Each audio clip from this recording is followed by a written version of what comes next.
Now on CoastTV News. Zone change approved. One developer's plans for 180 acres of land. Using propane to stay warm, how busy businesses have been fueling up. Pipes bursting from freezing temps. What plumbers recommend even as it warms up. And we're about to go from cold to even colder by this weekend. This is CoastTV News at 5. From land to homes, how Sussex County Council sped the process up for a big development in Selbyville. Good evening. I'm Madeline Overturf. And I'm Charlie Sakaitis. We begin tonight with Sussex County Council giving the green light for another development. Let's just show you some of the 183-acre property on Route 54 and Dickerson Road that will be turned into townhomes and single-family homes. Developers say the land will be completely built on by 2030. Coast TV News reporter Brandon Ferguson live there in Selbyville. Brandon, the zoning change starts the process for developers to get to work. Maddie, this entire piece of land behind me was rezoned today. It was previously an agricultural residential area. It is now an agricultural residential planned community. Now that means that it will allow more units and more housing types to go here.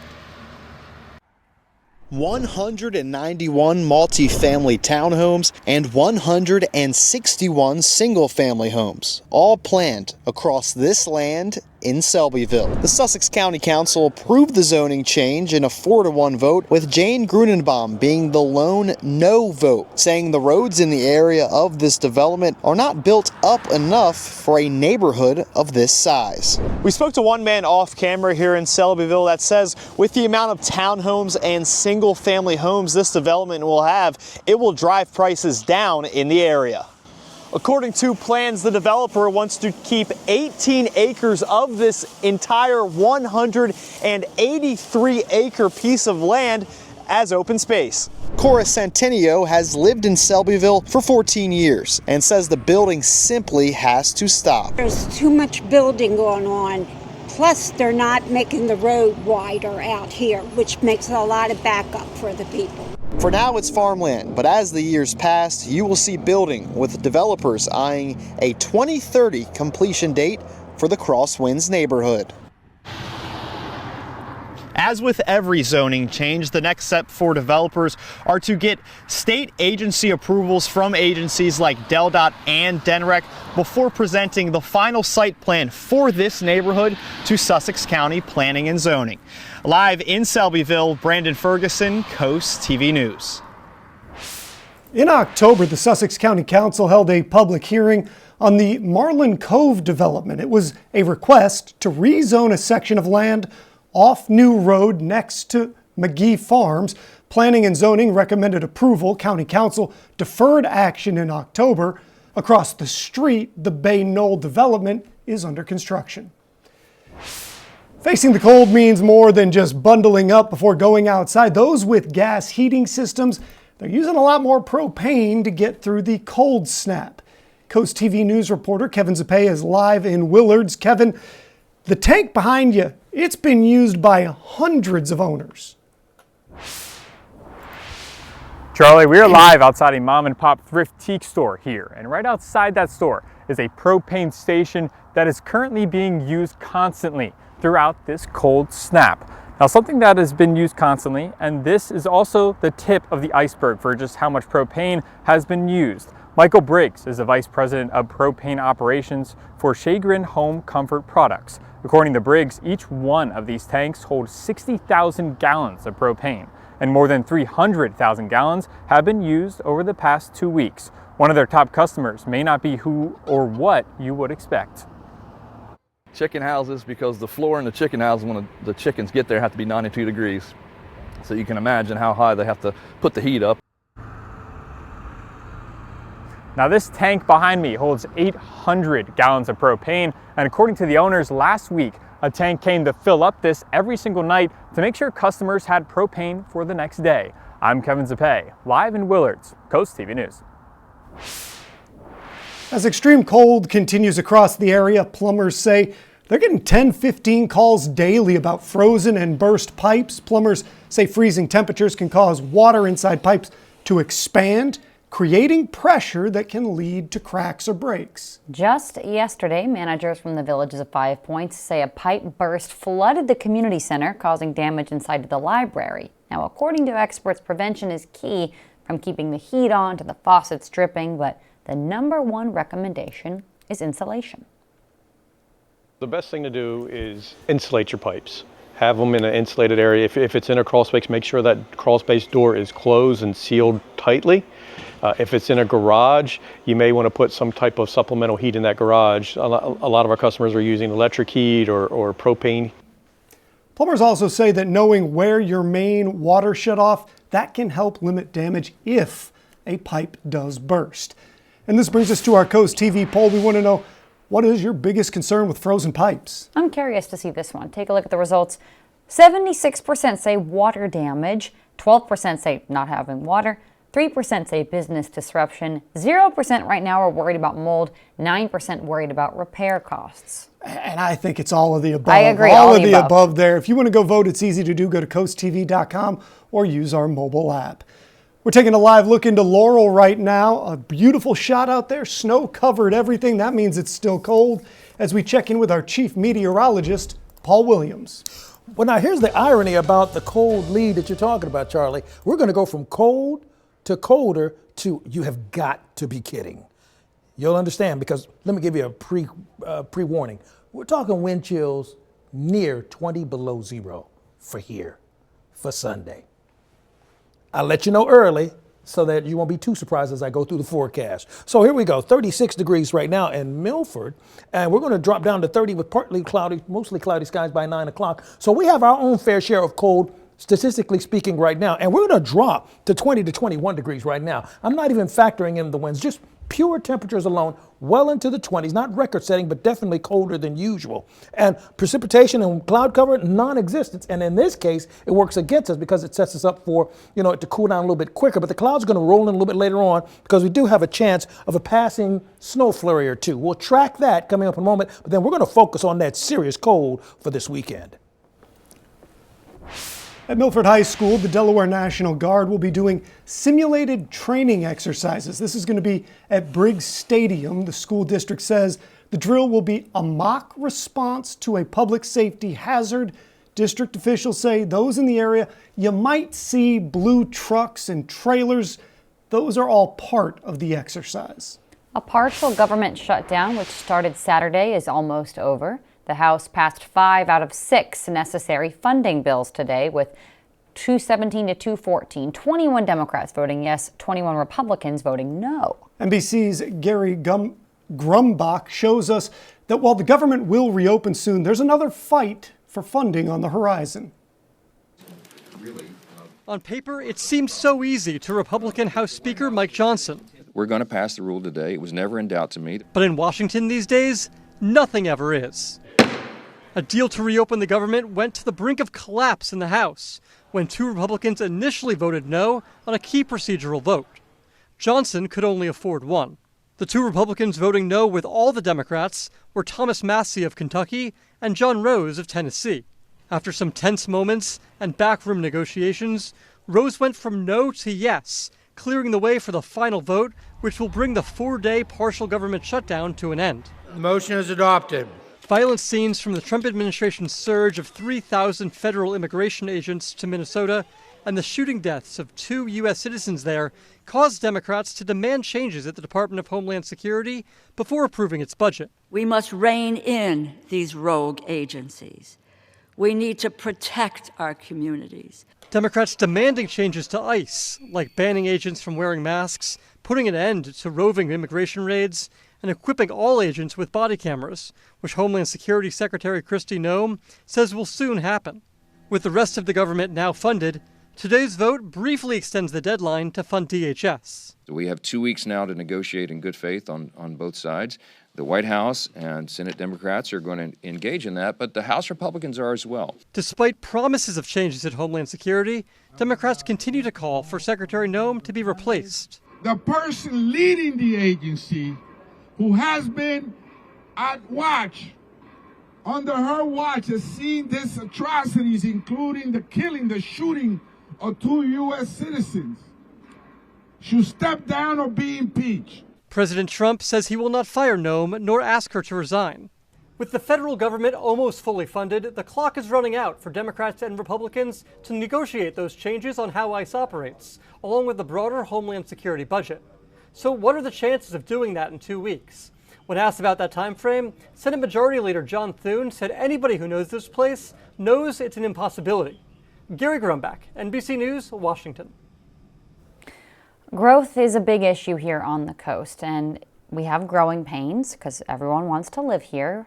But there's issues with our roads, our infrastructure, open space. There's conflict and concerns. CoastTV News has investigated all the deep-seated issues that brought us to where we are today. Tomorrow, February 4th at 7 p.m., join us for a 1-hour special to help you understand the price of paradise growth on the coast. Now, a correction. Last night, we aired a story about a woman in the Vineyards development in Lewis who was without water over the weekend. As part of our reporting, we reached out to both Seascape Property Management and the developer, Fernmore Homes. We attributed these statements to Seascape when they were actually from Fernmore Homes. We regret the error.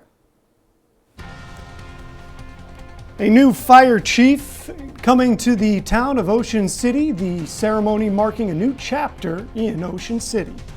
We are tracking a couple of renegade flurries, but that's not the big story. The big story is the big chill that's on the way. But first, erosion in Assateague plans to keep the beach intact up next. This is Coast TV News at 5. Recent storms have not been kind to Assateague State Park shoreline. Here's video showing erosion today and drop-offs up to 10 feet in some places. The park says a lot of the sand is frozen too, which leads it to fall off in heavy chunks. They've had to close a couple park entrances due to the drop-offs. Some surfers say they hope the spots are patched up by the summer. We're only a few months away from the busy season here, so as more people start to come here and use the beach, if it hasn't righted itself by then yeah, I would say. So yeah, they'll probably need to bring in some sand there. The park superintendent says they will watch those eroded sections over the coming weeks and fix up anything that needs to happen before the summer. And the superintendent asks visitors to use the main entrance and do not get too close to those drop-offs. Coming up next, Paul Williams in our Coast TV First Alert Weather Center with your full forecast after this.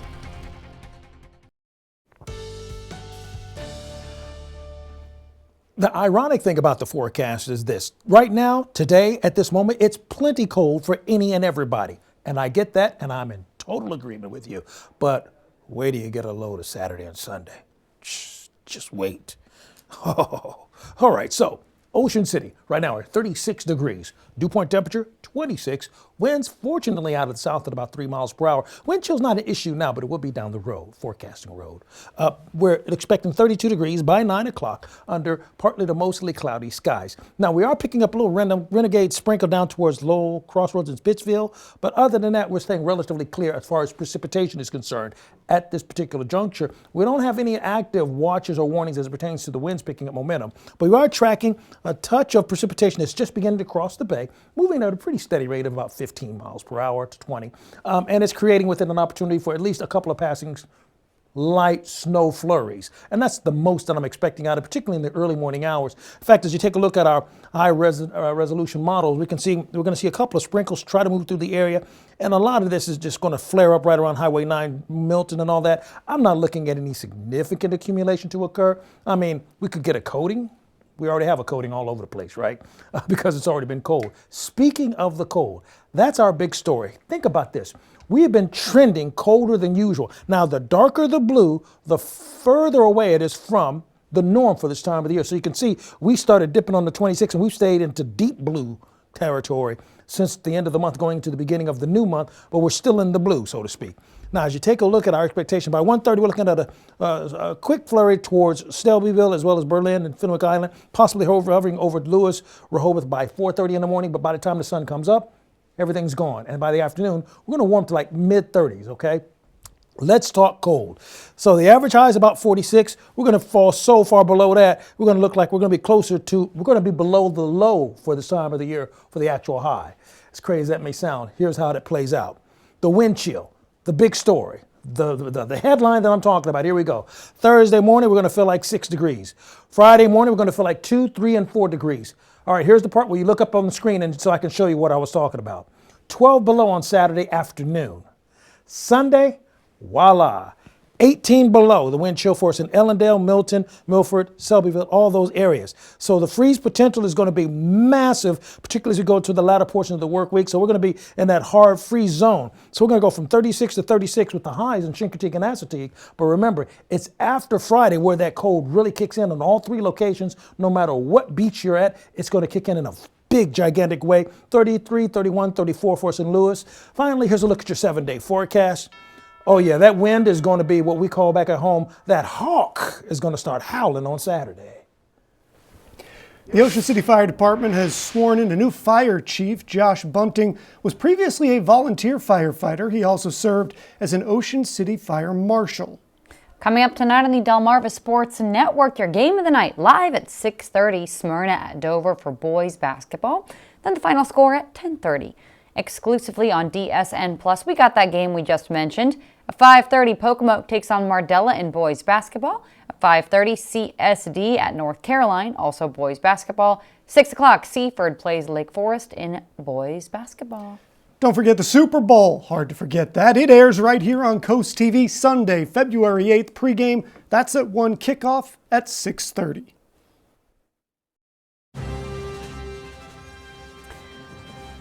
Athletes from all over the country will represent the U.S. on the biggest stage during the 2026 Winter Olympic Games.